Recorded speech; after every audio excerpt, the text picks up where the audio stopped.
Well, hello and welcome to Think Good Conversations. I'm your host, Deb Cummins Stellato. And today I want to talk about what we see isn't always reality, or don't judge a book by its cover. And I wanted to talk about this because many of you know that I have been on a journey of chronic pain for over 10 years. I've had three surgeries. The last surgery I had in July was a major surgery. It was three surgeries in one surgery. And I have been on the road to recovery since last July and have made tremendous progress. If you had asked me 3 weeks ago how I was doing, I probably would have said I'm 85 to 90% better. But about 3 weeks ago, I woke up and was in massive pain again. And it was some of the worst pain that I've experienced with this issue in my neck. One of the most scary things that happens for me is that I start to experience some neurological effects in my finger. And so my finger starts to hurt. It hurts a lot. And, even though you all see me as an optimist and inspirational and somebody who is courageous, I just want to convey the fact that having a strong belief system in being courageous and what's on the other side of really tough times continues to be so important to me. Sometimes I underestimate how important that is to share with all of you, that it's not just a mindset, it's practice. It's a practice mindset. And so I had to go backwards.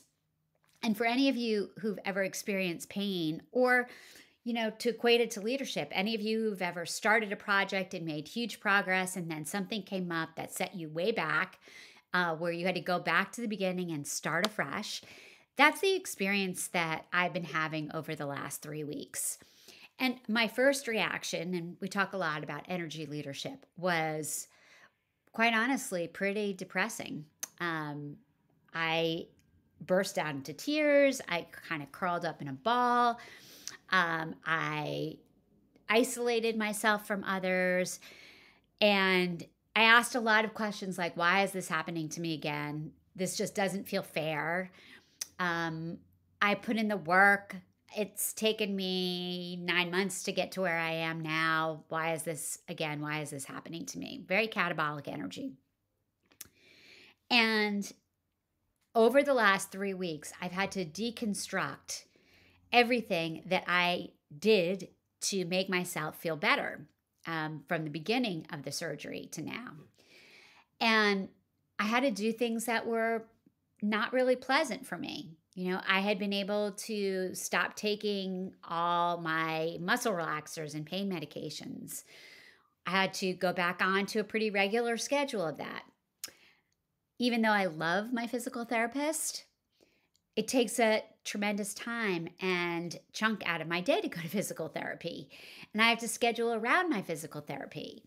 And I have to deal with the pain after my physical therapy.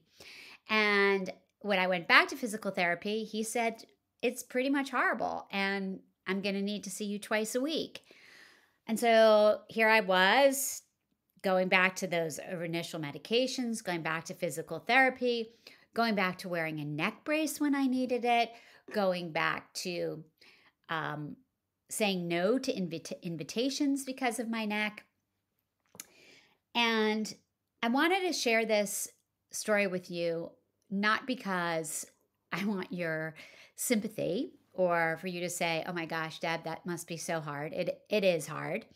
But I wanted to share this story with you for a couple of reasons. The first is that chronic issues, whether they be physical issues or mental health issues, are not always seen. And those of us who, for me personally, who suffers from chronic pain, I cover it really well.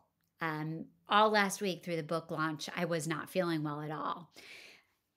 If you didn't know me really well, you probably would have thought, wow, she's chirpy.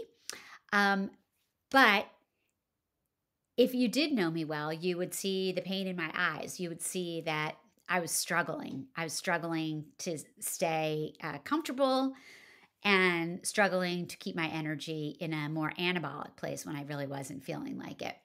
And so there's something to be said about not judging a book by its cover, right?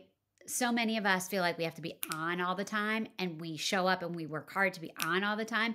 And sometimes that's just not possible. So that's the first little lesson in today's conversation. The second part of the lesson is around asking for help. And I'm also going to admit that I'm not always very good at this. I certainly don't like to be a bother, right? How many of you have felt that way? I certainly hate to be a bother. And for me, again, my relationship with my physical therapist is a really, really important relationship to me.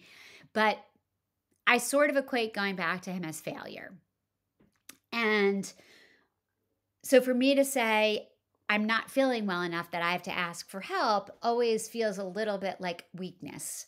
What I wanted to do today was say, yeah, I've been going to physical therapy now for 2.5 weeks. And I went back to my regimen and I'm starting to feel better. And so failure would have been not asking for the help, not admitting that I had had a setback, not admitting that I needed some extra support. And so I think that's the second really important lesson in this conversation today. And then finally, I just wanted to talk about the value of resilience.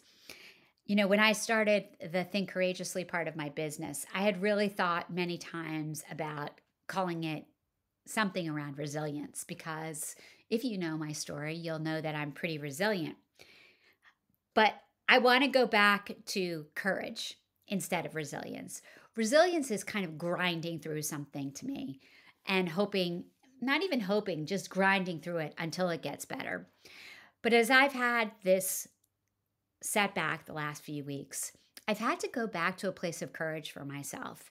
And I've had to ask myself what my belief is.